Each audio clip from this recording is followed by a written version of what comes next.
今儿个分享一个粉蒸土豆丝儿的做法，做出来是根根分明，不粘不坨。去过皮的土豆给它擦成细丝，多清洗几遍，洗掉上面的淀粉。洗好后一定要控干水分，再少喷上一点油给它拌均匀，再少放一点面粉继续给它拌匀，让每一根土豆丝都能裹上面粉。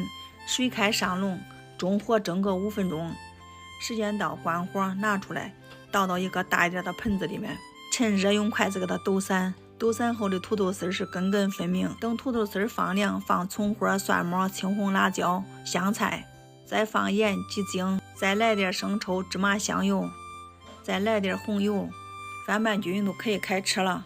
看着拌好的土豆丝根根分明，不粘不坨，吃起来软乎乎的，而且里边不面还是脆的。不管是卷馍还是配米饭，真的是超级下饭。